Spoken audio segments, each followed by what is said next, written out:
Hey guys, কেমন আছেন সবাই? মল্লিকা পত্রধারা একটি ব্লগে সবাইকে স্বাগত জানাই। আজকে আমি যাচ্ছি আমার মাসির বাড়ি, আমার মাসির ছেলের বিয়ে।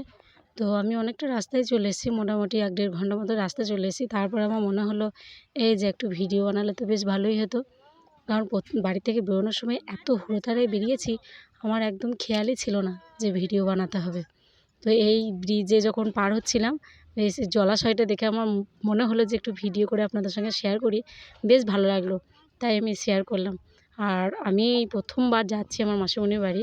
এখন আমি মাসির এলাকায় পৌঁছে গেছি।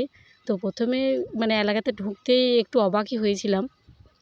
তার কারণ হচ্ছে এত ধুলো যে আমি বলি এত ধুলো কোথার থেকে আসছে। তারপরে কিছু দূর আসার পরে দেখলাম ও মা! 2 সাইডে তো সেই পাথরের খাদান। তারপরে মানে পাথর সাইজ হচ্ছে। বড় বড় পাথর এসে সেখানে সেটাকে ভেঙে তারপর একটা সাইজ হচ্ছে, যেগুলো আমাদের এদিক দিয়ে আসে ঘর তৈরির কাজে লাগে। সেই পাথরগুলো এইখানে সাইজ করা হচ্ছে। প্রচুর খাদান এখানে। আমার মাসিমণিদেরও নাকি খাদান আছে। তো আমার রাস্তায় যেতে যেতে বেশ ভালো লাগছিলো। তো ওই জন্য আমি বেশ ভিডিওটা করলাম। সত্যি বলছি। আর ওই যে দেখুন দূরে দেখতে পাওয়া যাচ্ছে যে নাগরদোলনার মতো এরকম এরকম করে সাইজ করা আছে, যে উঠে আছে। এইগুলাতেই ওই পাথরগুলো সাইজ হচ্ছে। ঠিক ভালো বোঝা যাচ্ছে না যদিও, ওইখানে দেখা যাচ্ছে না, পাথরগুলো নিচে পড়ে আছে। আমরা তো কাছে যাচ্ছিলাম। আর এখানে শুধু পাহাড় আর পাহাড়, মানে পাহাড়ের দেশ এটা। তো শুধু পাহাড় আর পাহাড়, আমার তো বেশ ভালোই লাগছিলো। প্রথমবার এলাম, প্রথমবার এসেই মনে হচ্ছিলো যেন অন্য জগতে চলে এসেছি। খুব ভালো লাগছিলো। মানে আমাদের ওইদিকে সচরাচর তো এইভাবে দেখা যায় না এগুলো। তো এখানে এসে আমার বেশ ভালো লাগছিলো। তো এখন আমি এবার পৌঁছে গেছি মাসিমণির বাড়ি। মাসিমণির বাড়িতে এসে জল টল খেয়ে বসেছি আর লোডশেডিং। তো আমি এবার একটু দেখিয়ে দিই আমার মাসির বাড়ির ঠাকুরটা। এটা হচ্ছে মাসির বাড়ির ঠাকুর। সবাই মিলে একটু গল্পগুজব করলাম, বসলাম। তো আমাদের আস্তে আস্তে অনেকটা দেরি হয়ে গিয়েছিলো। গায়ে হলুদের সময়টা আমরা থাকতে পারিনি। মোটামুটি গায়ে হলুদের একদম লাস্ট পর্যায়ে তখন আমরা এসেছি।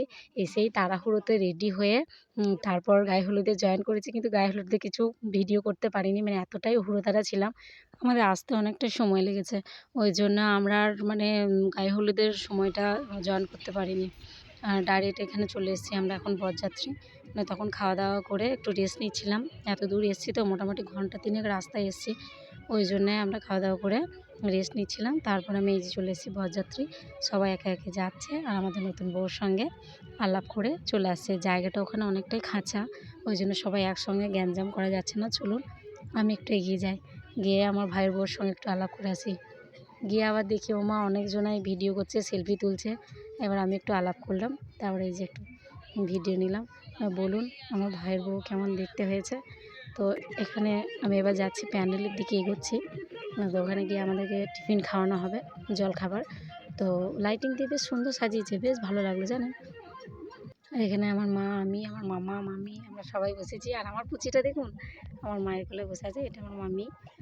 এখন আমাদের প্রথমে ফ্রুটি দেওয়া হলো, তারপরে এবার টিফিন বক্স। টিফিনে বেশ ভালোই মেনেছিল। তো আমরা জলখাবারটা খেয়ে নিই। তো চলুন আমার ব্লগটা আজ এই পর্যন্তই। ভালো লাগলে একটি লাইক করে দেবেন, প্লিজ কমেন্ট করে জানাবেন আমার ভিডিওগুলো কেমন লাগে। আজকের মতো এই পর্যন্তই।